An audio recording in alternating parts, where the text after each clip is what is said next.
আহমদ ইবনে হাম্বল বের হয়ে গেলেন। যাইতে যাইতে একটা বাজারের মধ্যে গেলেন। ওই বাজারের মধ্যে যা দেখে দোকান সব বন্ধ হয়ে গেছে, তবে একটা দোকান খোলা আছে।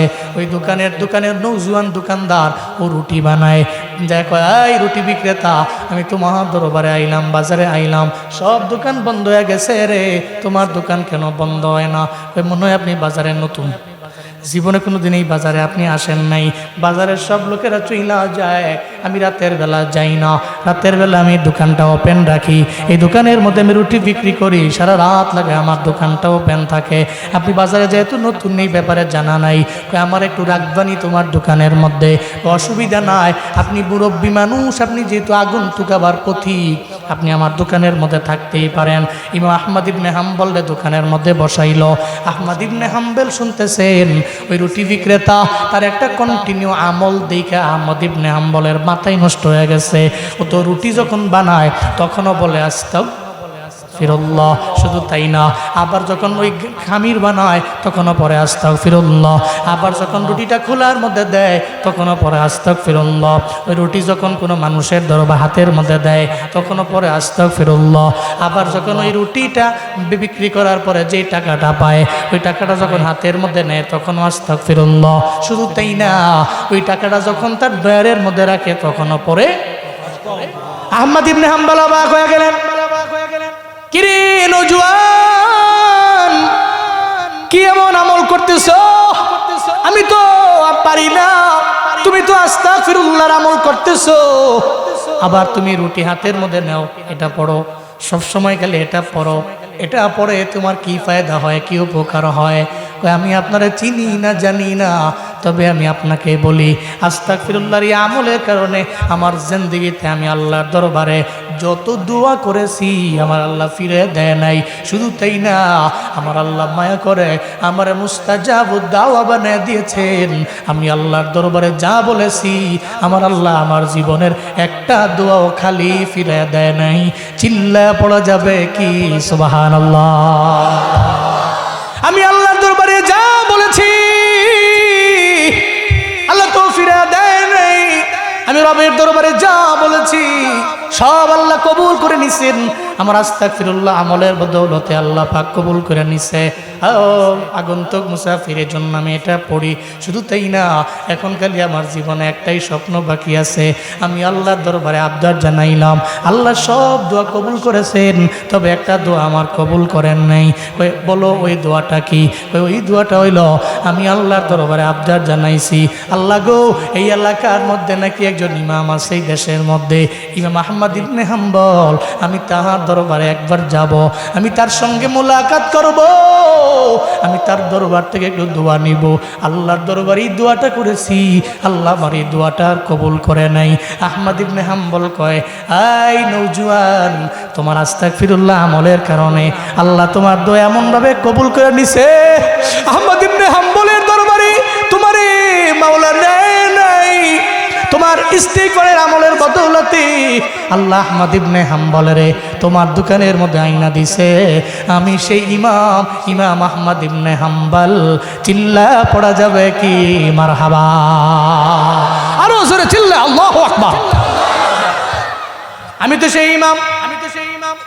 নওজোয়ান কয়, আমি তো আপনার সঙ্গে মোলাকাতের জন্য আমার জীবনে আমি আল্লাহর দরবারে বহুতবার আমি আল্লাহকে বলছি, কিন্তু মাওলার কি খেলা রে, আহমদ ইবনে হাম্বলের দরবারে আল্লাহ নওজোয়ারে নেন নাই, বরং তার দোকানের মধ্যে আনছে।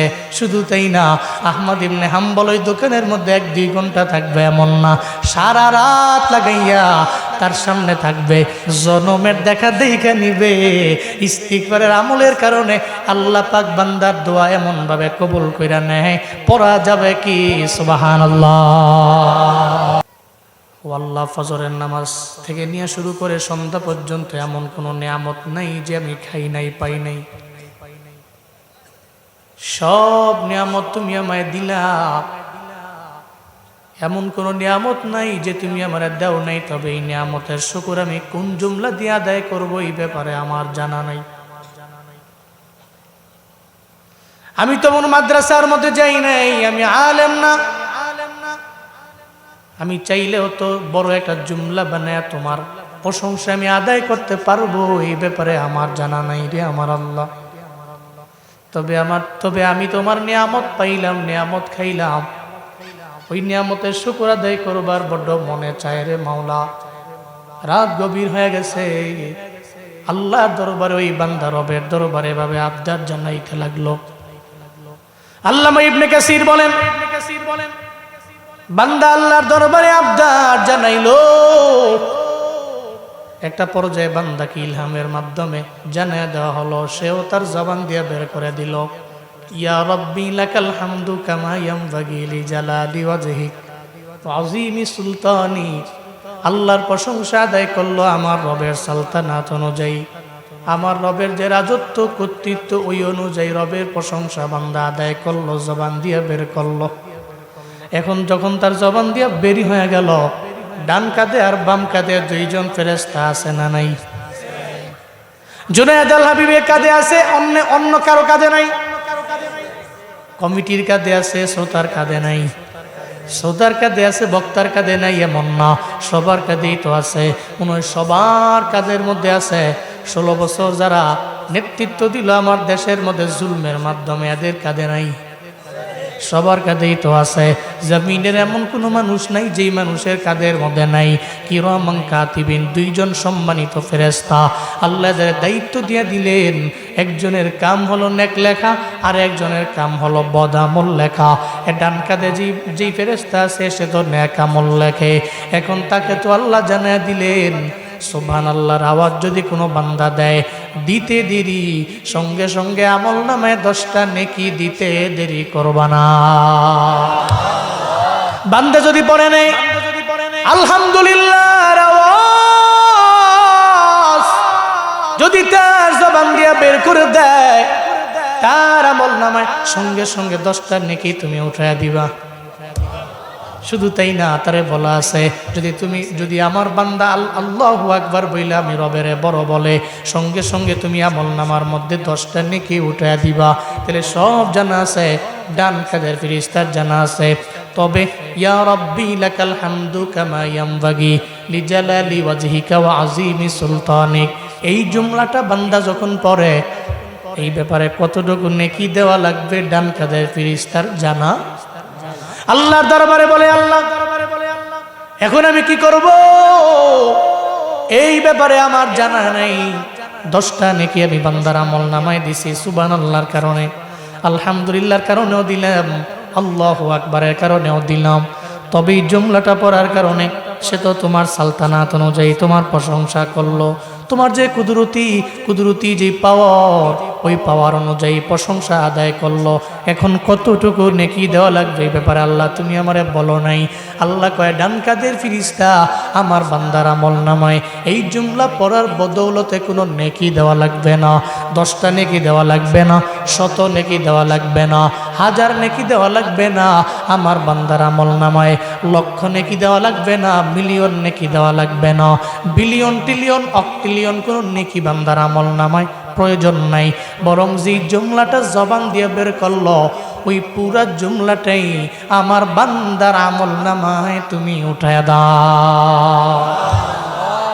কোনো নেকি দেওয়া লাগবে না, পুরো জুমলা উঠায়া দাও। ডান কাঁধের ফেরেশতার সঙ্গে সঙ্গে আমার মাওলারে সওয়াল করে, মাওলা কেন কোনো নেকি দেওয়া লাগবে না, পুরা জুমলাটাই কেন উঠায়া দেওয়া লাগবে? আল্লাহ কয়, ফেরেশতারে আমার বান্দা আমারে বড় বানাইয়া, আমারে বড় বইলার পরে আমার প্রশংসা আদায় করে নিল।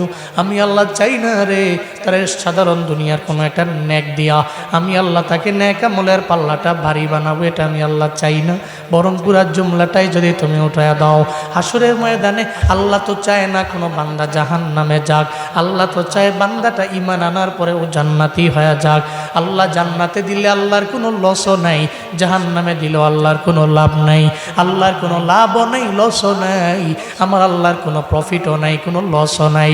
আল্লাহ কয়, ও ফেরেশতা, হাসরের ময়দানে বান্দা যদি বাম হাতে আমল নামা পায়, ও যদি জাহান্নামের দিকে দৌড়ায়, আমি আল্লাহ তখন বলবো, দাঁড়াও তোমার আমল নামাটা আমার হাতের মধ্যে দাও, দেখি কোনো একটা আমলের বিনিময়ে ওসিলা দইরা মাফ কইরা জান্নাতে দেওয়া যায় কিনা। আমি আল্লাহ দেখব, তখন তাকায়া দেখব এই বান্দার আমল নামায় ইয়া রব্বি লাকাল হামদু কামা ইয়ামবাগি লিজালালি ওয়াজহিকা ওয়া আযীমি সুলতানিক, এই জুমলাটা ওঠানো। আল্লাহ তখন বলবে, ও ফেরেশতারা, আমার বান্দা আমাকে বড় বইলা আমি রবের প্রশংসা আদায় করেছে, আমি আল্লাহ তারে জাহান্নামে দিতে পারি না, ওরে জাহান্নাম থেকে ফিরাও, তারে ফিরাইয়া জান্নাতের মধ্যে এই মুহূর্তে ঢুকায়া দাও। আতিনা ফি দারে দুনিয়া না হাসান, আতিনা ফি দারে উকবানা হাসান, ইয়া গিয়াসাল মুস্তাগীসি নাহদিনা লফদিখার বিল উলুমে ওয়াল গিনা, হর গরিদে নেক তু তৈয়ার হ্যায়, জুনা মাঙ্গে উস্ত তু বেজারো হ্যায়। আল্লাহর প্রশংসা আদায় করো, তেলে ফায়দা। হাসরের ময়দানে আল্লাহ আমারে তোমারে মাফ করে জাহান্নাম থেকে ফিরে জান্নাতে দিতে পারে আমার আল্লাহ। তবে আল্লাহ শুকর আদায় করবো, হুজুর বলে গেছে খালি এই জুমলাটা, এই বাক্যটা মুখস্থ করে বলবো তো আমল নামে উঠবে, আর মানে জান্নাত, নামাজ লাগবে না। হ্যাঁ, বাঙালি বাবরি বড় মারাত্মক, খালি চিন্তা করে যে কোন একটা উসিলা দিয়ে মাপ পাওয়া যায় কিনা, নামাজ টামাজ লাগবে না। এই আল্লাহর বান্দারা, লাগবে নামাজ, এটা তো মূল, এটা তো আসল, এগুলো হইল বোনাস। এই জুমলা জবান দিয়া বের করলেন, এটা আপনার জন্য বোনাস, কিন্তু 5 ওয়াক্ত নামাজ হলো মূল। এই যে 3 তারিখে, মানে আজকে তো অলরেডি 2 তারিখ, কালকে 3 তারিখ রাত্রে লাইলাতুন নিসফি মিন শাবান, শবে বরাত যেটা হিসাবে আমরা চিনি, মুক্তির রাত, বারাতের রাত, বড় দামি রাত। ওই রাতের মাঝে আমল যেগুলা করবো এগুলা আমার আপনার জন্য বোনাস। এগুলা কি? এই রাতগুলো হলো বোনাস। লাইলাতুল বারাত, আবার লাইলাতুল কদর, এগুলা আমার আপনার জীবনে, আমার আপনার জন্য একটু বোনাস। তবে যেই বান্দা সারা বছর লাগাইয়া 5 ওয়াক্ত নামাজ করে, তার জন্য এই রাতটা মুক্তির রাত। অনেকে মনে করে নামাজের রাতের মধ্যে কেন নামাজ আদায় করব না। লাইলাতুল বারাতের আগের দিনও খবর নাই, পরের দিনও নামাজের খবর নাই। ও চিন্তা করে লাইলাতুল বারাতে আল্লাহর দরবারে কানমু, মানে মাপ হয়ে যাবো। নামাজ আগেও পড়ে না, পরেও পড়ে না, এমন পাবলিক আছে না না। অথচ এটা সবার জন্য দামি। ওই রাতের বেলা বান্দা নিয়ত করে নিবিন, এমন এক রাত, ওই রাতের বেলা আমি আল্লাহর দরবারে কান্নাকাটি করে, রবের দরবার থেকে, আল্লাহর দরবার থেকে ইস্তেগফার করে, ক্ষমা প্রার্থনা করে, রবের দরবারে কান্নাকাটি করে নিজের জিন্দেগির গুনাহগুলোকে আমি মাফ করে আনিমু। এটাই তো প্রত্যেকটা মুসলিমে কামেলের মিশন হওয়া চাই। তবে এমন হবে না লাইলাতুল বারাতে কান্নাকাটি করলাম, এরপরে দিনের বেলা আমি আর রোজাই রাখলাম না, এরপরে আমি নামাজও পড়লাম না, এরপরে আমি আমলের লাইনে আগাইলাম না। এটা জীবনও কোনো দিন হবে না রে বাপ। লাইলাতুল বারাতে আমল করবেন, এর পরের দিনও নামাজ পড়া লাগবে। কিন্তু বাঙালি পাবলিক বড় মারাত্মক, লাইলাতুল কদরের রাতের বেলা তাবারুকের জন্য দৌড়ায়, লাইলাতুল বারাতে আমল কইরা তাবারুকের জন্য দৌড়ায়, এর আগের দিনও নামাজের। লাইলাতুল বারাত হচ্ছে আমার আপনার জন্য বোনাস। কালকে রাতের বেলা কি আমল করবেন শিখাই দিয়া যাই। 2টা হাদিস থেকে বের করছি 5টা বিষয়, দেখেন আপনি পারেন কিনা। কালকে রাতের বেলা প্রথমত আল্লাহ নবী বলছেন, ইদা কানা লাইলাতুন নিসফি মিন শাবান ফাকুমু লাইলাহা ওয়াসুমু নাহারাহা। যখন তোমরা লাইলাতুন নিসফি মিন শাবান পাও, কুমু লাইলাহা, ওই রাতের বেলা তোমরা দাঁড়াও। কিসে দাঁড়াও? নামাজে দাঁড়াও। নামাজের কিয়ামে লম্বা সময় দাও, রাত জেগে তুমি নামাজ আদায় করো। নাম্বার 1 হচ্ছে নামাজ পড়া। এটা নিয়ে অনেকে পেশ লাগাই দেয়, নির্দিষ্ট করে ফেলে 8 রাকাত পড়তেই হবে, 12 রাকাত পড়তেই হবে, নির্দিষ্ট করে ফেলে। দরকার কি আপনার? রাতের বেলা আপনি নামাজ পড়বেন, নির্দিষ্ট কেন? আপনি 40 রাকাত পড়েন না, কেউ মানা করছে? আপনি রাত জেগে আমল করেন, নির্দিষ্ট করাটা অন্যায়, করবেন না। আপনি নামাজ পড়েন, নবীজি বলছেন কুমু লাইলাহা, রাতের বেলা তুমি নামাজে দাঁড়াও, পড়ো, নামাজ পড়ো। তো এর মাঝে উল্লেখযোগ্য একটা নামাজ সালাতুল হাজাত, কালকে রাতে 2 রাকাত পড়বেন ইনশাআল্লাহ। আপনারা অনেকেই গ্রামের মানুষ চিন্তা করে, হুজুর আমার জিন্দেগিতে আমার অভাব যায় না, অভাব অনটন যায় না। অনেকের মনের মধ্যে চিন্তা, হুজুর আমি ঋণগ্রস্ত হয়ে গেলাম, আমি ঋণ মুক্ত হইতে পারি না, পাগলের মতো হয়ে যায়। পোলাপান আইসা চায়, দিতে পারে না, সব জায়গায় টেনশন। এই চিন্তা নিয়ে দেখবেন গ্রামের মানুষের দ্বারে যায়, হুজুরের দরবারে যায়, হুজুর একটা আমল শিখাইয়া দেন, আমি ঋণগ্রস্ত হয়ে গেছি, আমি ঋণ মুক্ত হবার চাই। আপনাদের প্রত্যেকের জন্য কালকে রাতের বেলা একটা আমল শিখাইয়া দিয়ে যাই, পড়বেন 2 রাকাত সালাতুল হাজাত, মানে হাজতের নামাজ, নফল নামাজ 2 রাকাতের নিয়ত করে আপনি দাঁড়ায় গেলেন। অনেকগুলা মত আছে। সালাতুল হাজাত পড়বেন, প্রথম রাকাতের মধ্যে আপনি সূরা ফাতিহা পড়লেন, এরপরে পড়বেন কুল ইয়া আইয়ুহাল কাফিরুন, এরপরে দ্বিতীয় রাকাতের মধ্যে সূরা ফাতিহা পড়বেন কুল হুয়াল্লাহু সূরাতুল ইখলাস, 2 রাকাত নামাজ পড়লেন। এবার ওই নামাজের মধ্যে সিজদার মধ্যে যাইয়া আপনি আল্লাহর দরবারে কাঁদবেন আর বলবেন, ও আল্লাহ, আমি তো আরবিতে বলতে পারি না, আমার মায়ের ভাষা বাংলা, আমি তো মাদ্রাসার বারান্দায়ও যাই নাই। এই জামালগঞ্জের মুসলমানেরা, আপনি তো বাংলায় রবের দরবারে বলেন, আল্লাহ কি বাংলা জানে কি জানে না? আল্লাহর তো জানা আছে। আপনি আল্লাহর দরবারে বলেন, হে মালিক, সালাতুল হাজাতে আমি সিজদায় পড়ে তোমার দরবারে বলতেছি, তুমি চাইলে তো আমারে মাফ করে দিতে পারো, তুমি চাইলে আমার অভাব দূর করতে পারো, তুমি চাইলে আমার ঋণ মুক্ত বানাইতে পারো। সিজদার মধ্যে যা মন চায় বলেন রবের দরবারে। আপনি আরবি পারেন না, বাংলা জানেন, আল্লাহ তো আপনার মায়ের ভাষা জানে, আপনি আপনার মায়ের ভাষা দিয়ে রবের দরবারে বলবেন। এরপরে সালাম ফিরাইয়া আপনি মুনাজাত ধরবেন আল্লাহর দরবারে, আল্লাহ গো, আমার জিন্দেগির যত অভাব তুমি দূর করে দাও, আমার ছেলে নাই তুমি আমার ছেলে দাও, আমার মেয়ে নাই তুমি আমার মেয়ে দাও, সন্তান তুমি দিলা, সন্তানগুলো মানুষের মতো মানুষ হয় না, তুমি এদের মানুষের মতো মানুষ করে দাও আমার আল্লাহ। আল্লাহর দরবারে যদি মুনাজাত ধরে রবের দরবারে যদি বলতে পারেন, রে বাপ, আমার কাছে মনে হয় আপনার জিন্দেগির যত চাহিদা আছে লাইলাতুল বারাতে রাতের বেলা আপনার এই নামাজের মাধ্যমে আল্লাহ পূরণ করে দিতে পারে কি পারে না? কারণ সবার খাজানায় কমতি আছে, একজনের খাজানায় কমতি নাই, তার নাম দুনিয়ার মানুষের ফুরায়া যায়, আমার আল্লাহর তো ফুরায়া যায় না। আপনি খালি আল্লাহর দরবারে নামাজের মধ্যে দাঁড়াইয়া একটু সিজদার মধ্যে যে রবের দরবারে বলেন তো পারবেন। তাহলে 1 নম্বরে আমি নামাজ পড়ব লাইলাতুল বারাতে, মানে কালকে রাতের বেলা। এরপরে 2 নম্বর, আমি কালকে রাতের বেলা আমি যে রোজা ডাকলাম, নামাজ পড়লাম, এরপরে দিনের বেলা আমি রোজা রাখবো। সুমু ইয়াউমাহা, আল্লাহ নবী বলেন দিনের বেলা তুমি রোজা রাখো, রোজা রাখলাম। এরপর 3 নম্বর আমল, কেন এগুলা করব? আল্লাহ নবী বলেন, ফাইন্নাল্লাহ তাআলা ইয়ানজিলু ফিহা লিগুরুবিশ শামসি ইলা সামাইদ দুনিয়া ফায়াকুল আলা মিন মুস্তাগফিরিন ফাগফিরলা, আলা মিন মুস্তারজিকিন ফারজুকহু, আলা মিন মুবতালান ফাওয়াফিয়াহু ফি, আলা কাযা হাত্তা ইয়াতওয়াল ফাজ। চিল্লা পড়া যাবে কি মারহাবা? আল্লাহ নবী বলেন লাইলাতুল বারাকাতু দামি রাত, ওই রাতের বেলা প্রথম আসমানে আমার মাওলার সন্ধ্যার পর থেকে চলে আসে আর বান্দারে ডাকতে থাকে, এই বান্দারা, আলা মিন মুস্তাগফিরিন ফাগফিরলা। যেই বান্দা ইস্তেগফার করে নেওয়ালা, ওই বান্দারে বলা হয় মুস্তাগফির বান্দা। আল্লাহ ওই বান্দারে ডাকে, এই গুনাহ করছো, আমি রবের দরবারে ফিরে আসো। তুমি আল্লাহর দরবারে চাও, আমি আল্লাহ তোমার জিন্দেগির যত গুনাহ আছে সব গুনাহকে আমি আল্লাহ ক্ষমা করে দিব। আল্লাহ যদি আমারে আপনারে মাফ করে দেয়,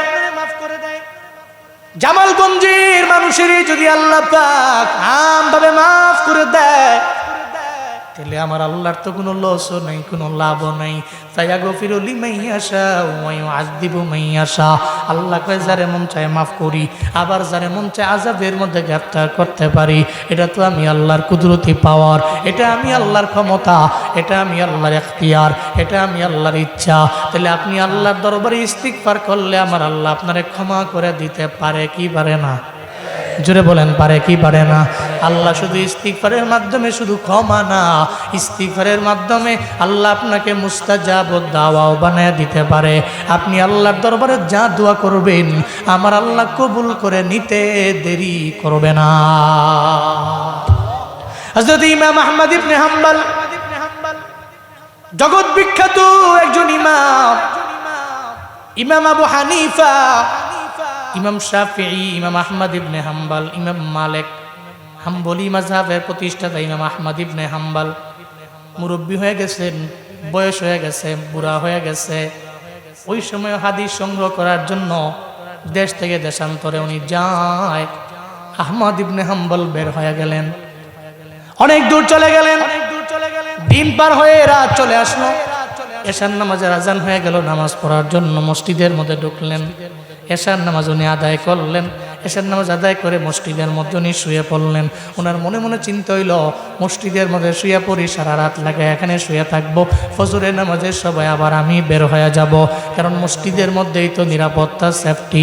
কিন্তু নিয়ম কি, এশার নামাজ আদায় করার পরে মসজিদ তো আর খোলা থাকে না, মসজিদের খাদেমেরা তালা তোলা লাগায় তো সবাই বাড়ির মধ্যে চলে যায়। আহমদ ইবনে হাম্বল শুয়ে রইলেন। মসজিদের খাদেমরা দৌড়ে এসে ইমাম আহমদ ইবনে হাম্বল রে কয়, এই মুরব্বী, এখানে তো ঘুমানো যাবে না, আপনি এখান থেকে বের হয়ে যান। আহমদ ইবনে হাম্বল একটা বারের জন্য বলেন নাই, একটা বারের জন্য নিজের তারিফ দেন নাই, একটা বারের জন্য পরিচয় দেন নাই আমি ইমাম আহমদ ইবনে হাম্বল, আমাকে এত বড় কথা বলার দুঃসাহস তোমরা করতে পারো না, একটা বারের জন্য বলে নাই। ওনারা বলে নাই, বিনয় নিয়ে চলছে। এই কারণে আজও মানুষের দরবারে বেঁচে আছে না নাই, মানুষের মুখে মুখে আজ আছে, মুখে মুখে আজ আছে। কিন্তু আমরা হইলে কি করতাম? পাওয়ার জানো চিনো আমারে, চিনছে না? নতুন এরম একটা ভাব লইতাম, তুমি চিনছো না? দানের শীষ যে করে, নৌকা যে করে, জামাত যে করে, ওই নেতার পিছে ঘুরি আমি, চিনো না আমরা? না, আমি নেতার পিছনে ঘুরি আমি। এত বড় সাহস তুমি বের করে দিছো আমারে, এটা ভাব লইতাম আমরা, ঠিক কিনা বলেন? আহমদ ইবনে হাম্বল তো বলতে পারতেন জগৎ বিখ্যাত একজন ইমাম, আমি বড় আলেম, আমি আমার মসজিদ থেকে বের করতে পারবো না, আমি মসজিদেই থাকবো না। একটা বারের জন্য এটা বলে নাই, সঙ্গে সঙ্গে মসজিদ থেকে বের হয়ে গেছে। সুবহানাল্লাহ, পকেটে থুন বাড়ি যায় কই, আমি বের হয়ে গেছে, সঙ্গে সঙ্গে বের হয়ে গেছে, সঙ্গে সঙ্গে বের হয়ে গেছে। ওয়াইবাদুর রাহমানিল্লাযীনা ইয়ামশুনা আলাল আরদি হাওনা ওয়া ইযা খাতাবাহুমুল জাহিলুনা ক্বালু সালামা। চিল্লা পড়েন আল্লাহু আকবার। এটাই তো রহমানের বান্দাদের গুণ হবে। যেই বান্দা রহমানের খাঁটি বান্দা, ওই বান্দা তো জীবনও কোনদিন তাকাব্বুরের ভাব নিয়ে চলে না, ও তো বিনয় নিয়ে চলে। আহমদ ইবনে হাম্বল বের হয়ে গেলেন, যাইতে যাইতে একটা বাজারের মধ্যে গেলেন। ওই বাজারের মধ্যে যা দেখে দোকান সব বন্ধ হয়ে গেছে, তবে একটা দোকান খোলা আছে। ওই দোকানের নৌজওয়ান দোকানদার ও রুটি বানায়। যা কয়, এই রুটি বিক্রেতা, আমি তোমার দরবারে আইলাম, বাজারে আইলাম, সব দোকান বন্ধ হয়ে গেছে রে, তোমার দোকান কেন বন্ধ হয় না? মনে হয় আপনি বাজারে নতুন, জীবনে কোনো দিন এই বাজারে আপনি আসেন নাই। বাজারের সব লোকেরা চইলা যায়, আমি রাতের বেলা যাই না, রাতের বেলা আমি দোকানটা ওপেন রাখি। এই দোকানের মধ্যে আমি রুটি বিক্রি করি, সারা রাত লাগে, আমার দোকানটা ওপেন থাকে। আপনি বাজারে যেহেতু নতুন, এই ব্যাপারে জানা নাই, আমার একটু রাখবানি তোমার দোকানের মধ্যে, অসুবিধা নাই, আপনি মুরব্বী মানুষ, আপনি যেহেতু আগন্তুক আবার পথিক, আপনি আমার দোকানের মধ্যে থাকতেই পারেন। ইমাম আহমদ ইবনে হাম্বলের দোকানের মধ্যে বসাইল। আহমদ ইবনে হাম্বল শুনতেছেন, ওই রুটি বিক্রেতা তার একটা কন্টিনিউ আমল দেখে আহমদ ইবনে হাম্বলের মাথায় নষ্ট হয়ে গেছে। ও তো রুটি যখন বানায় তখনও বলে আস্তাগফিরুল্লাহ। শুধু তাই না, আবার যখন ওই খামির বানায় তখনও পরে আস্তাগফিরুল্লাহ। আবার যখন রুটিটা খোলার মধ্যে দেয় তখনও পরে আস্তাগফিরুল্লাহ। ওই রুটি যখন কোনো মানুষের বা হাতের মধ্যে দেয় তখনও পরে আস্তাগফিরুল্লাহ। আবার যখন ওই রুটিটা বিক্রি করার পরে যে টাকাটা পায় ওই টাকাটা যখন হাতের মধ্যে নেয় তখনও আস্তাগফিরুল্লাহ। শুধু তাই না, ওই টাকাটা যখন তার ডয়ারের মধ্যে রাখে তখনও পরে। আহমদ ইবনে হাম্বল অবাক হয়ে গেলেন, কিরে নওজোয়ান, কি এমন আমল করতেছো? আমি তো পারি না, তুমি তো আস্তাগফিরুল্লাহর আমল করতেছো।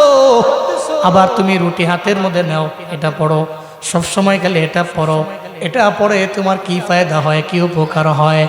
আমি আপনারা চিনি না, জানি না, তবে আমি আপনাকে বলি আস্তাগফিরুল্লাহর এই আমলের কারণে আমার জিন্দেগিতে আমি আল্লাহর দরবারে যত দোয়া করেছি আমার আল্লাহ ফিরে দেয় নাই। শুধু তাই না, আমার আল্লাহ মায়া করে আমার মুস্তাজাবুদ দাওয়া বানিয়ে দিয়েছেন। আমি আল্লাহর দরবারে যা বলেছি আমার আল্লাহ আমার জীবনের একটা দোয়াও খালি ফিরে দেয় নাই। চিল্লায়া পড়া যাবে কি সুবহানাল্লাহ? আমি আল্লাহর দরবারে যা বলেছি আল্লাহ তো ফিরে দেয় নাই। আমি রবের দরবারে যা বলেছি সব আল্লাহ কবুল করে নিছেন। আমার আস্তাগফিরুল্লাহ আমলের বদৌলতে আল্লাহ পাক কবুল করে নিছে। আগন্তুক মুসাফিরের জন্য আমি এটা পড়ি। শুধু তাই না, এখন খালি আমার জীবনে একটাই স্বপ্ন বাকি আছে। আমি আল্লাহর দরবারে আবদার জানাইলাম, আল্লাহ সব দোয়া কবুল করেছেন, তবে একটা দোয়া আমার কবুল করেন নাই। বলো ওই দোয়াটা কি? ওই দোয়াটা হইল, আমি আল্লাহর দরবারে আবদার জানাইছি, আল্লাহ গো এই এলাকার মধ্যে নাকি একজন ইমাম আছে এই দেশের মধ্যে, ইমাম আহমদ ইবনে হাম্বল, আমি তাহার দরবারে একবার যাব, আমি তার সঙ্গে মোলাকাত করব, আমি তার দরবার থেকে একটু দোয়া নিব। আল্লাহর দরবারে এই দোয়াটা করেছি, আল্লাহ আমার এই দোয়াটা আর কবুল করে নাই। আহমদ ইবনে হাম্বল কয়, আই নওজোয়ান, তোমার আস্তাগফিরুল্লাহ আমলের কারণে আল্লাহ তোমার দোয়া এমনভাবে কবুল করে নিছে, আহমদ ইবনে হাম্বলের দরবারে তোমারে মাওলা নেয় নাই। তোমার ইস্তিগফারের আমলের বদৌলতে আল্লাহ আহমদ ইবনে হাম্বলের তোমার দোকানের মধ্যে আইনা দিছে। আমি সেই ইমাম আহমদ ইবনে হাম্বল। চিল্লা পড়া যাবে কি মারহাবা? আরো জোরে চিল্লা আল্লাহু আকবার। আমি তো সেই ইমাম। নওজোয়ান কয়, আমি তো আপনার সঙ্গে মোলাকাতের জন্য আমার জীবনে আমি আল্লাহর দরবারে বহুতবার আমি আল্লাহকে বলছি, কিন্তু মাওলার কি খেলা রে, আহমদ ইবনে হাম্বলের দরবারে আল্লাহ নওজোয়ারে নেন নাই, বরং তার দোকানের মধ্যে আনছে। শুধু তাই না, আহমদ ইবনে হাম্বল ওই দোকানের মধ্যে 1-2 ঘন্টা থাকবে এমন না, সারা রাত লাগাইয়া তার সামনে থাকবে, জনমের দেখা দেখে নিবে। ইস্তিগফারের আমলের কারণে আল্লাহ পাক বান্দার দোয়া এমন ভাবে কবুল কইরা নেয়, পড়া যাবে কি সুবহানাল্লাহ? তো 1 নম্বরে গুনাহ মাফ হয়ে যায়, 2 নম্বরে আপনি মুস্তাজাবুদ দাওয়া হয়ে যাবেন। আর যদি এই ইস্তিগফারটা লাইলাতুল বারাতে হয় তো নূরুন আলা নূর, কন্যা সুবহানাল্লাহ। এজন্য কালকের 3 নম্বর আমল হবে রবের কাছে ইস্তিগফারের আমল। বেশি বেশি আল্লাহর দরবারে চিন্তা করে বলা, আল্লাহ আমি তো গুনাহ করছি, অন্যায় করছি, অপরাধ করছি, তুই মাফ করে দাও, এটা আল্লাহর দরবারে বলা। শুধু তাই না, আল্লাহ আমি মুস্তারজিকিন ফারজুকহু, এটা ঢুকে গেছে সালাতুল হাজাতে। আল্লাহ ডাকে, রিজিক চাও, তা আমার কাছে চাও তো আমি দিব। আপনি সালাতুল হাজাতে সিজদায় গিয়া বলছেন না, আল্লাহ অভাব দূর করে দাও, তা আল্লাহ তো রাতের বেলা ডাকতেছে আপনারা, এই তো রিজিক দরকার, চা আমি দিব। আপনি চাইবেন তো আল্লাহ দিবেন ইনশাআল্লাহ। আল্লাহ আমি মুবতালান ফাওয়াফিয়াহু, আপনার অসুস্থতা জমিনের কোনো ডাক্তার ভালো করতে পারে না, আপনি আল্লাহর দরবারে বলেন, ডাক্তারের ডাক্তারকে আল্লাহ, উনি তো আপনার যত বড় অসুস্থতা এটাকে সুস্থতায় কনভার্ট করতে পারে না, পারে না, পারে না। তাহলে 3 নাম্বার পাইলাম, আল্লাহর দরবারে গুনাহ থেকে মাফ চাইব, আল্লাহর দরবারে রিজিক চাইব, আল্লাহর দরবারে অসুস্থতা থেকে সুস্থতার নিয়ামত আল্লাহর দরবারে চাইব। এটা 3 নাম্বার। নাম্বার 1 নামাজ দাঁড়াইলাম, 2 নাম্বার রোজা রাখলাম, 3 নাম্বারে আল্লাহর দরবারে এগুলো চাইলাম, 4 নাম্বার আমল। এটা আম্মাজান আয়েশা থেকে বর্ণনা। আম্মাজান আয়েশা বলেন, নবী করিম সাল্লাল্লাহু আলাইহি ওয়াসাল্লাম একদিন রাতের বেলা আমার হুজরা মুবারাকে আসলেন। আল্লাহর নবীজি আমার ঘরের মধ্যে ঢুকলেন। ঢোকার পরে নবীজি আমার ঘরের মধ্যে আসার পরে ওনার জুব্বা মুবারক উনি খুললেন। আমি বুঝতে পারলাম নবীজি আমার ঘরের মধ্যে আসছেন, ঘরের মধ্যে থাকবেন আজকে আমার নবীজি। রাতের বেলা যেহেতু জুব্বা মুবারক ঘরের মধ্যে আয়সা খুলে ফেললেন, কিন্তু একটু পরে আবার নবীজি জুব্বা মুবারক পরলেন। জুব্বা পইরা আবার আমার মায়ার নবী ঘর থেকে বের হয়ে গেলেন। আম্মা জান আয়েশার আত্মমর্যাদায় লাগলো, গায়রতের মধ্যে লাগলো। নবীজি আমার ঘরের মধ্যে আসলো, জুব্বা পরলো, জুব্বা খুললো, আবার পইরা বের হয়ে গেল। এর মানে অন্য কোনো বিবির ঘরের মধ্যে গেছে। আম্মা জান আয়েশা আত্মমর্যাদায় লাগলো, উনি নবীকে বের করার জন্য বের হয়ে গেলেন। অন্যান্য বিবিদের ঘরের মধ্যে গেলেন, পায় না। মসজিদে নববীতে গেলেন, পায় না। একটা পর্যায়ে তাকায়া দেখে আমার মায়ার নবী জান্নাতুল বাকির পাশে দাঁড়াইয়া আল্লাহর দরবারে কান্নাকাটি করে আর বলে, মাওলা এই জান্নাতুল বাকিতে আমার কত সাহাবা এই জান্নাতুল বাকির মধ্যে শুয়ে আছে। মাওলা রে, তুমি আমার এই সাহাবীদেরকে তুমি মাফ করে দাও, তুমি এদের ক্ষমা করে দাও। আম্মা জান আয়েশা করে, এই দুনিয়ার মানুষেরা, এই দুনিয়ার মানুষেরা, নবীজি জান্নাতুল বাকির পাশে দাঁড়াইয়া রাতের বেলা আমার ঘর থেকে বের হয়ে যেই রাতের বেলা দোয়া করলো, ওই রাত ছিল লাইলাতুল বারাত। এর মানে লাইলাতুল নিসফি মিন শাবান, বরাতের রাত পড়া যাবে কি মারহাবা। আল্লাহ নবী যেদিন আল্লাহর কাছে দোয়া করছেন, জান্নাতুল বাকির পাশে গিয়া দাঁড়াইয়া, ওই রাতটা ছিল লাইলাতুল বারাতের রাত। নবী তো একা একা গেছেন, সবাই রে নিয়ে যান নাই। শুধু তাই না রে বাপ। এরপরে আম্মা জান আয়েশা পেছন দিয়া গেলেন। নবীজি বললেন, আয়েশা রে, তুমি মনে করছো আল্লাহ এবং রসুল তোমার প্রতি কোনো অবিচার করবে? তোমার স্বামী তোমার প্রতি অবিচার করবে? ঘরের মধ্যে গেছি, আবার আমি বের হয়ে গেছি, তুমি মনে করছো না একটা বিবির ঘরের মধ্যে আমি চলে যাব? আম্মা জান আয়েশা বলে, হা নবী, হা, এটা স্বাভাবিক ব্যাপার। আমার আত্মমর্যাদায় লাগলো, আমি মনে করছি আজকে রাতের বেলা আমি নবীরে পামো। কিন্তু আমার নবী জুব্বা খুইলা আবার জুব্বা পরিধান কইরা চলে গেলেন আমার ঘর থেকে বের হয়ে। এই জন্য আমি আপনাকে দেখার জন্য চলে আসলাম। আমার নবী কয়, না রে আয়েশা, রাতের বেলা আমি আসলাম এই কারণে আমার সাহাবায়ে কেরামদের জন্য রবের দরবারে দোয়া করলাম। আমি আল্লাহর দরবারে বললাম, এদের মাগফিরাতের জন্য রবের দরবারে দোয়া করছি। ও আয়েশা, তোমার জানা নাই এই রাত এত ভালো রাত, এই রাত এত মহিমান্বিত রাত। এই রাতের বেলা আল্লাহ পাক জমিনের মানুষগুলোরে এমনভাবে মাফ কইরা দেয়। নবী বুঝাইতে যায়, কয় আয়েশা রে, আমার এলাকার মধ্যে বনু কালব নামক একটা গোত্র আছে। ওই গোত্রের লোকদের প্রত্যেকের কাছে বকরির পাল আছে। একটা দুইটা বকরি এমন না, হাজার হাজার বকরি এরা লালন পালন করে। ওই বকরির মধ্যে যতগুলো পশম আছে, ওই পশম তো জীবনে কোনোদিন কোনো মানুষ গণনা করে শেষ করতে পারবে না। ওই বকরিগুলোর মধ্যে যতগুলা পশম আছে, ওই পরিমাণ লোকদের, ওই পরিমাণ বান্দাগুলোরে লাইলাতুল বারাতে আমার আল্লাহ মাফ করে দিবে। ইয়া ইলাহি তো মেরা গফফার হ্যায়, ইয়া ইলাহি তো মেরা সত্তার হ্যায়, এ খুদায়ে মেরে সাত্তারুল উয়ুব, মেরে মৌলা মেরে গফফারুদ দুনুব। আম্মা জান আয়েশাকে নবী ডাক দিয়া বলে, আয়েশা, এই রাতে আমি আল্লাহর দরবারে বলতেছি, কারণ এই রাত বড় দামি রাত, বড় মহিমান্বিত রাত, বড় দামি রাত। এই কারণে আমি একা একা আইলাম, সাহাবায়ে কেরামরে আমি আনি নেই, একা একা আমি জান্নাতুল বাকি বাসে আইলাম। প্রত্যেকের জন্য 4 নাম্বার আমল। এই ময়দানে বহু মানুষ আছে রে, যেই মানুষের মা নাই, বাবা নাই, মা বাবা হারাইয়া এরা বড় বেকুলের মতো হয়ে গেছে, পাগলের মতো হয়ে যায়। এই ময়দানে বহু মুরব্বী আছে, আব্বা আমার বয়ান শুনলে চোখ দিয়া গড়ায় গড়ায় পানি পড়ে।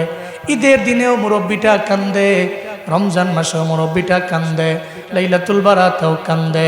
দামি দামি যত অনুষ্ঠান আসে ওই সময় মায়ের কথা মনে পড়ে, আব্বার কথা মনে পড়ে যায়। চিন্তা করে নেয়, যেই মা আমার গর্বের মধ্যে নিল, আজকে খুশির দিনে মায় থাকলে কি পরিমাণে মা আনন্দিত হয়ে যাইতো।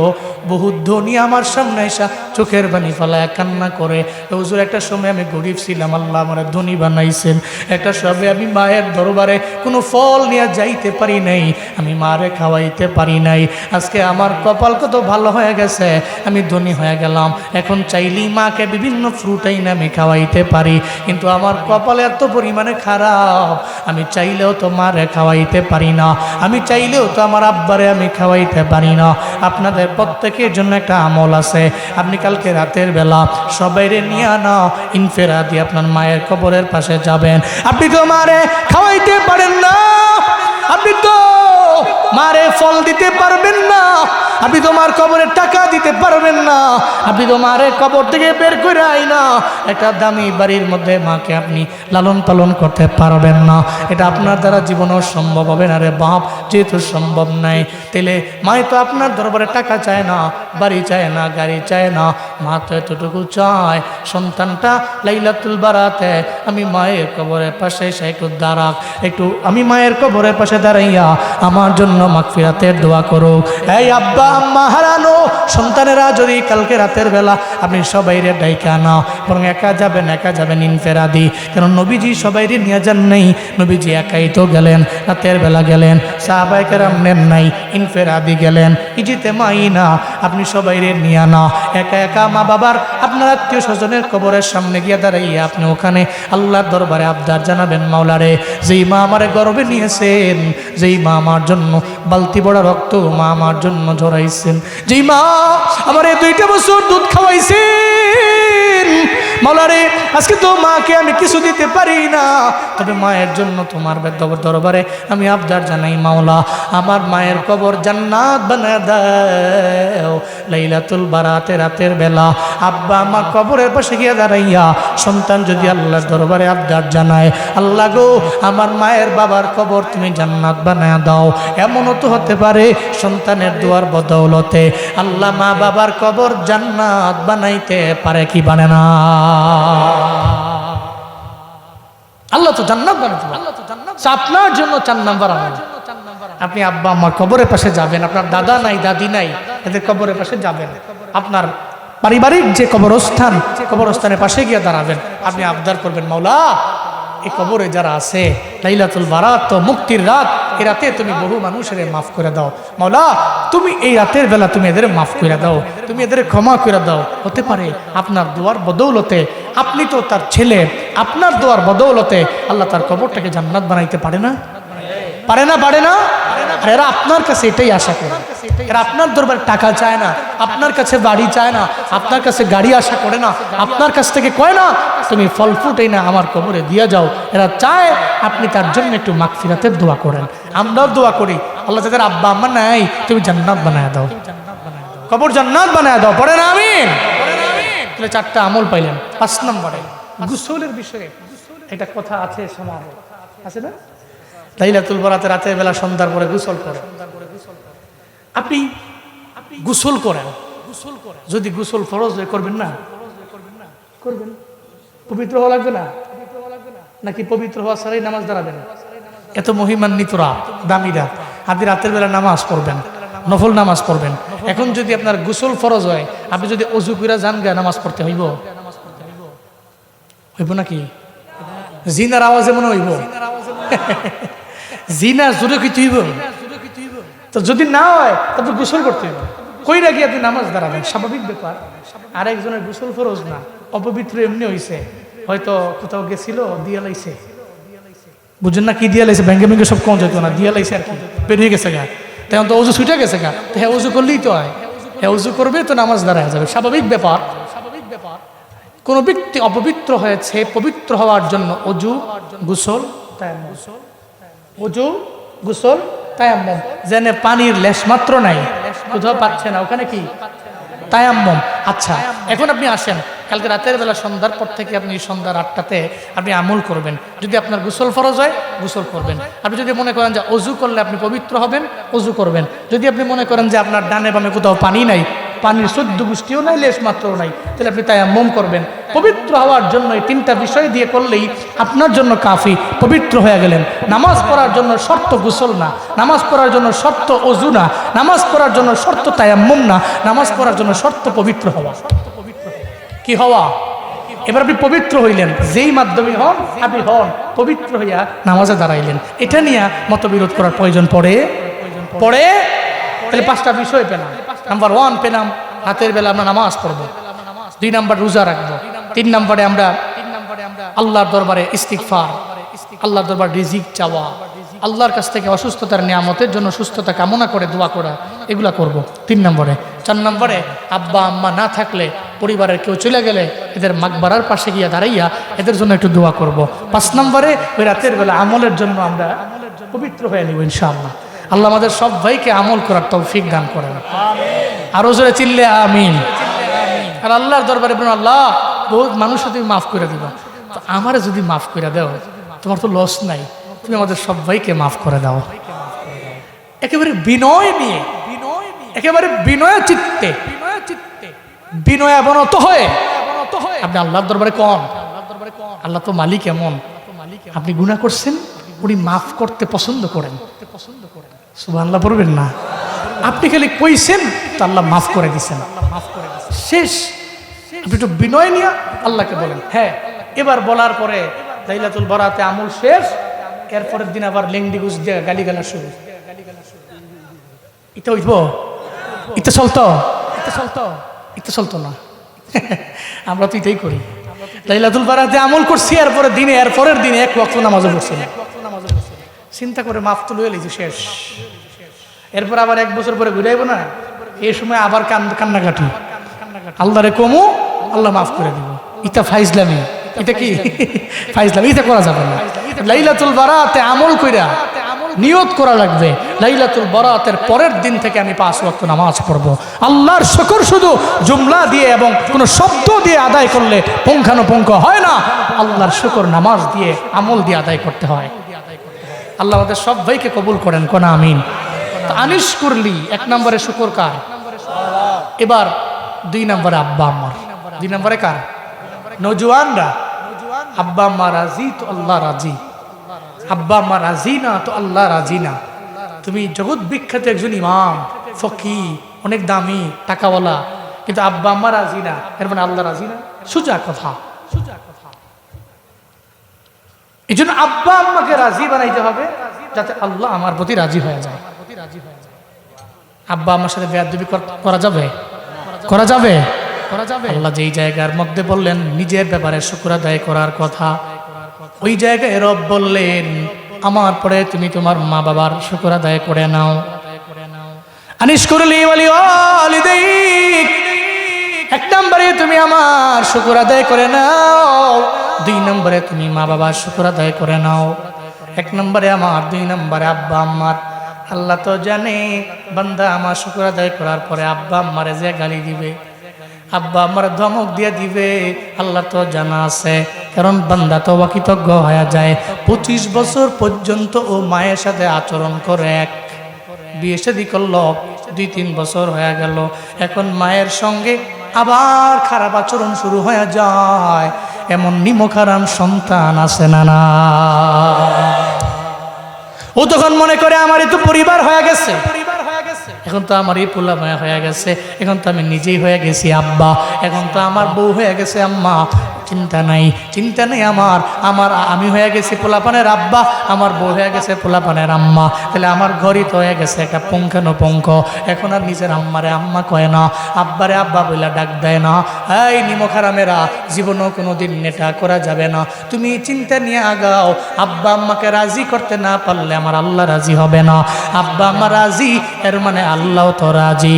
আল্লাহ নবীর দরবারে সাহাবী আসলেন, আয়েশা বললেন পয়গম্বর আমি আমার মা বাবার হক কেমনে আদায় করব? নবীজি কোনো হকের ব্যাপারে বললেন না, নবীজি জবাব দিয়ে দিলেন হুমা জান্নাতু ওয়া নারুক, তোমার মা বাবা তোমার জন্য জান্নাত, তোমার মা বাবা তোমার জন্য জাহান্নাম। তুমি যদি তোমার আব্বা আমার রাজি বানাইয়া তুমি যদি কবরে যাইতে পারো, তাহলে এরা রাজি হয়ে গেছে, আল্লাহ রাজি হয়ে গেছে, এরা হবে তোমার জান্নাতে যাওয়ার ওসিলা।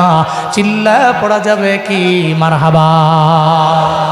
জান্নাতের চাবি আমার মা, ও মা গো, জান্নাতের চাবি আমার মা, জান্নাতের চাবি আমার মা, ও মা গো, জান্নাতের চাবি আমার মা।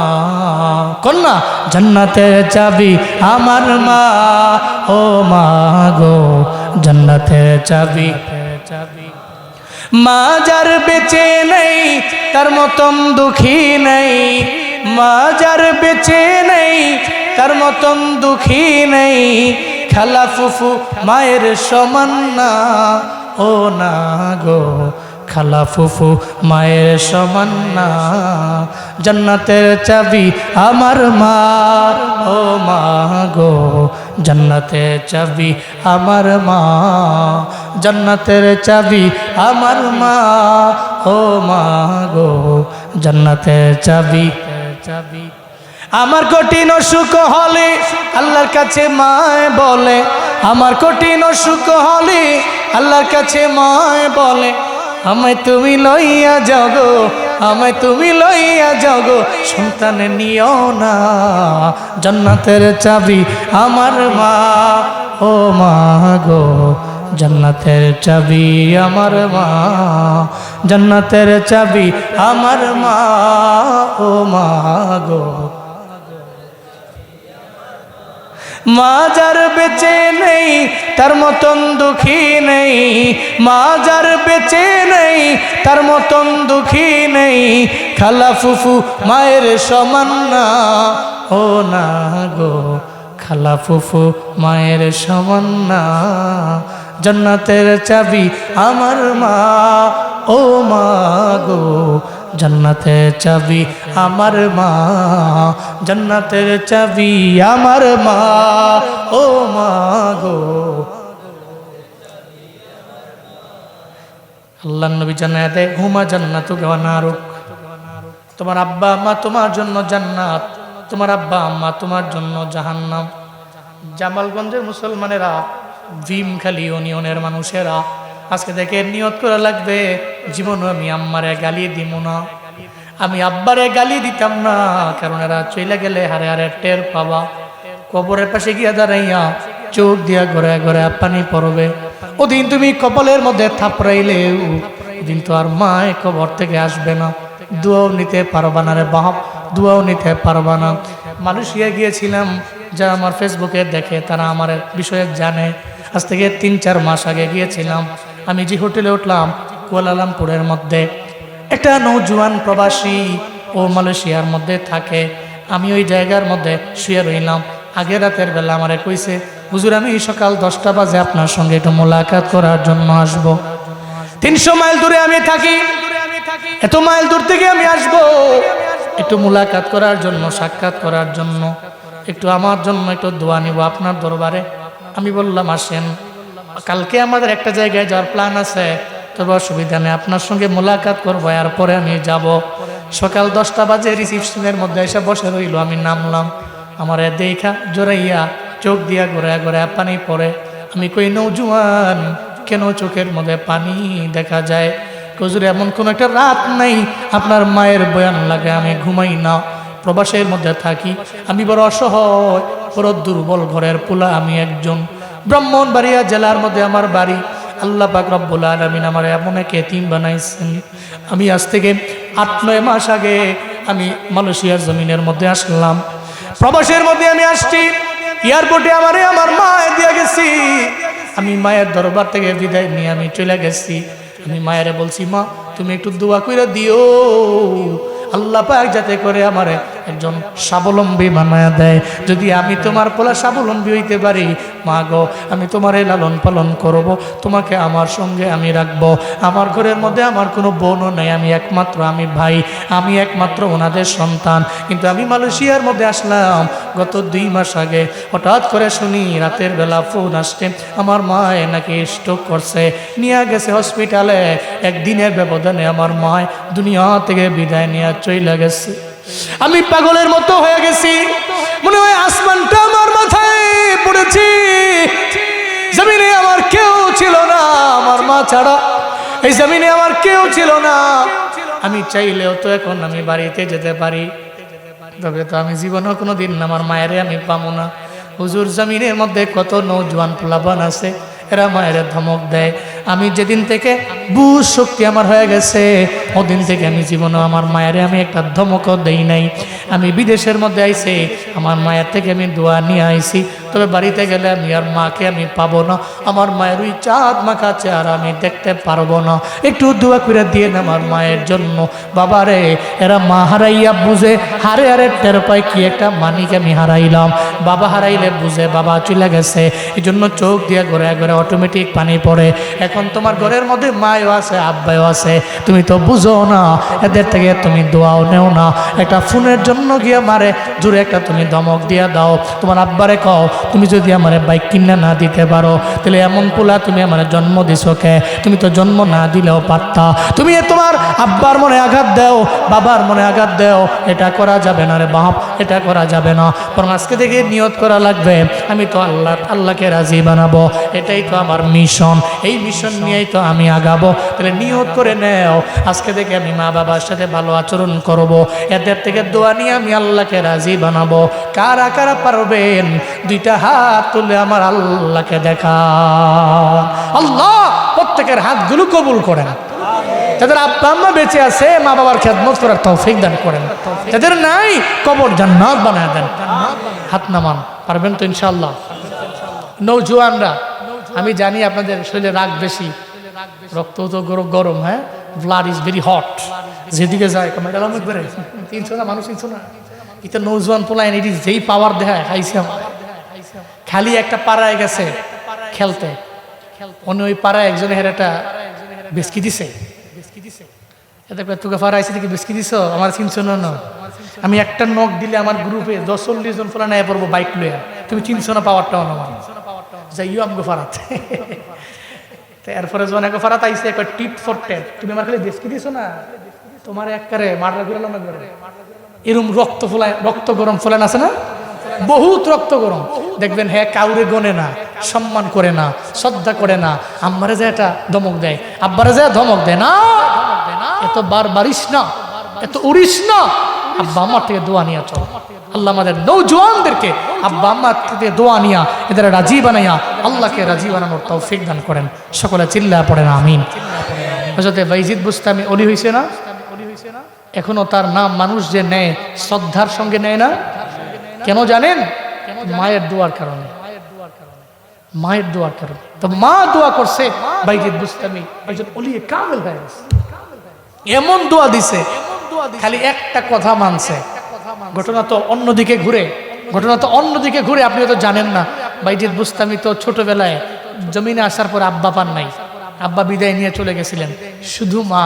তো মা নিয়ত করছে তারে মাদ্রাসার মধ্যে পড়ে জামানার শ্রেষ্ঠ বড় একজন আলেম বানাবো।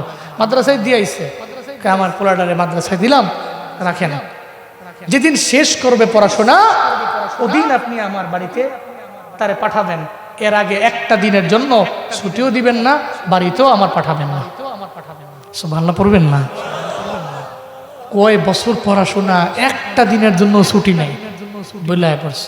তো কয়দিন গেছে, তো বাইজিদ বুস্তামি তো চিন্তা করতেছে, মার কথা মনে পড়ে গেছে, একটু বাড়ি যাবো, একটু মায়ের সঙ্গে একটু মুলাকাত করব, মায়ের সঙ্গে সাক্ষাৎ করব, এই চিন্তা ভিতরে ঢুকে গেছে।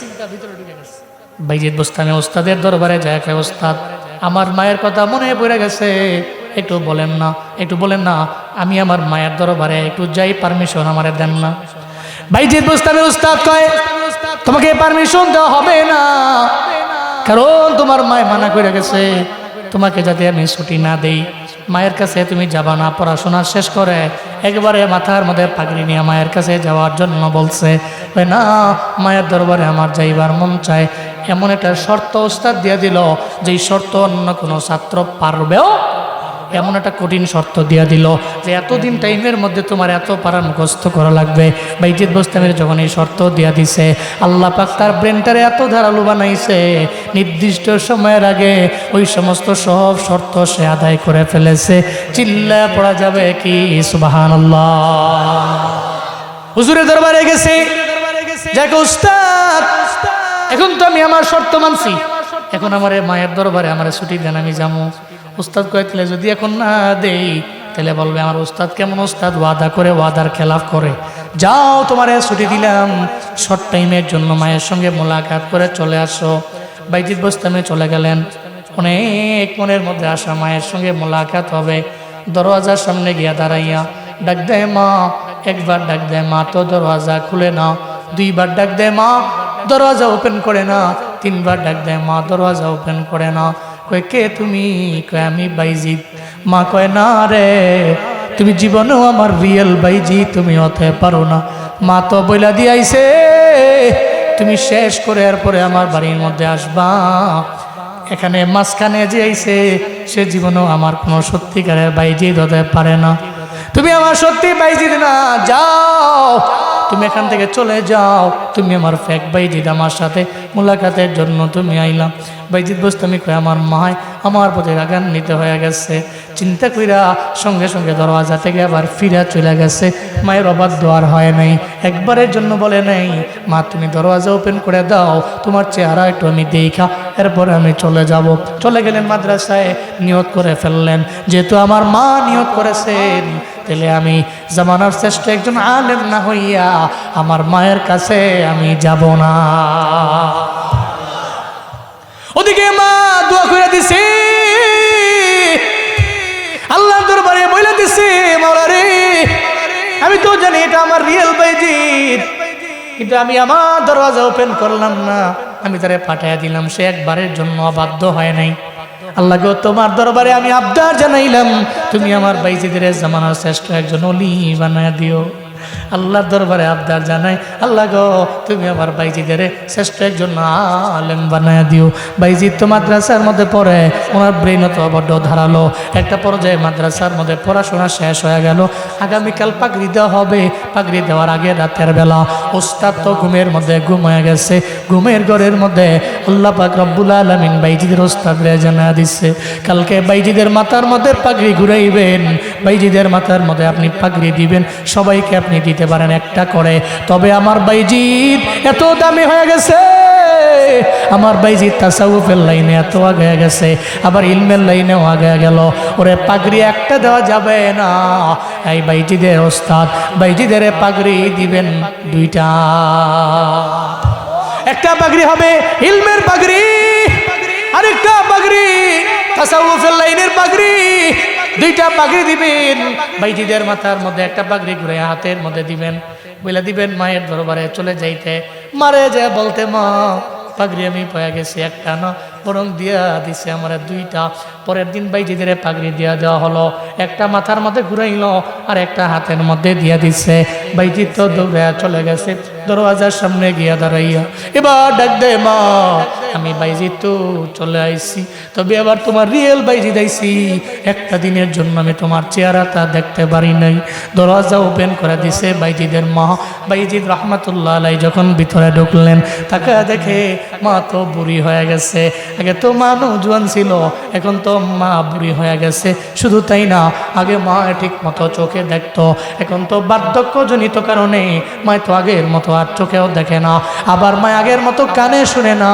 মার চেহারার দিকে তাকায় কয় মা তুমি তো মুরব্বী হয়ে গেলা, আমি তোমার দরবারে আইছি, তোমার বাইজিদ তো একটা বারের জন্য আর তোমার দরবারে আসলো না, তোমার বাইজিদের একটু দেখো, তোমার বাইজিদ একটা না বরং দুইটা পাগড়ি নিয়ে আইছে, পরা যাবে কি মারহাবা।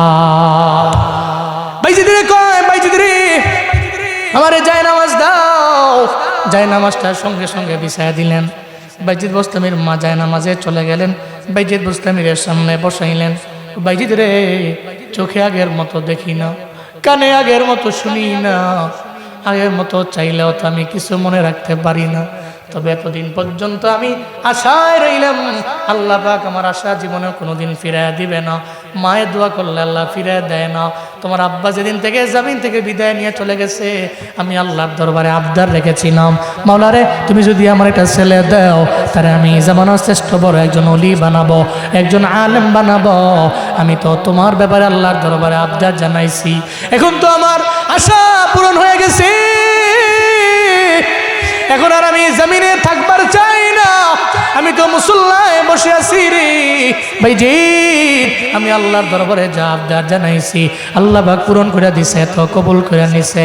আল্লাহ পাক আমার আশা এমনভাবে পূরণ করছে, আর একটা বারের জন্য জমিনের মধ্যে আমি একটা বারের জন্য আল্লাহর দরবারে আর কোনো আবদার জানাবো না। আমার জমিনের মধ্যে আর কোনো আবদার নেই। আল্লাহর দরবারে সন্তানের জন্য মুসল্লার মধ্যে সন্তানরে বসায় রবের দরবারে আবদার জানায়। এরপরে সঙ্গে সঙ্গে কয়ে বাইজিদ বোস্তামির মা, আল্লাহ গো আর আমি জমিনের মধ্যে থাকবার চাই না, এখনই তুমি আমার নিয়ে যাও। আল্লাহ কয় মালাকুল মউত যাও না, বাইজিদ বোস্তামির মায়ের রুহটাকে কবজ করে নিয়ে আসো না। বাইজিদ বোস্তামি বসে আছে মুসল্লার মধ্যে, বাইজিদ বোস্তামির মা জমিন থেকে বিদায় নিয়ে চলে গেছে। বাইজিদ তো জামানার শ্রেষ্ঠ বড় অলি হয়ে গেছে, মায়ের দোয়ায় হয়ে গেছে। সুনামগঞ্জের জামালগঞ্জের মুসলমানেরা বলো না, বাইজিদের যেই মায়ের দোয়ায় আল্লাহ পাক জামানার শ্রেষ্ঠ আলেম আর অলি বানাইছেন, ওই আল্লাহ আছে না? যদি আল্লাহ থাকে, ইমান যদি থাকে, বিশ্বাস যদি থাকে, তাহলে আজকে থেকে নিয়ত করো আব্বা আম্মার সাথে আমি বেয়াদবি করব না, উশৃঙ্খলভাবে আমি চলাফেরা করব না, আমি গালিগালাজ করব না, আমার আব্বা আম্মারে ধমক দিব না। 1 নম্বরে আল্লাহ শুকর, 2 নম্বরে মা বাবার খেদমত করব। আল্লাহ তুমি তৌফিক দাও। চিল্লা জুড়ে করে পড়েন আমিন। আল্লাহ আমাদের সবাইকে, আমাকে, আপনাদের সবাইকে আমল করার তৌফিক দান করেন। সকলে পড়েন আমিন।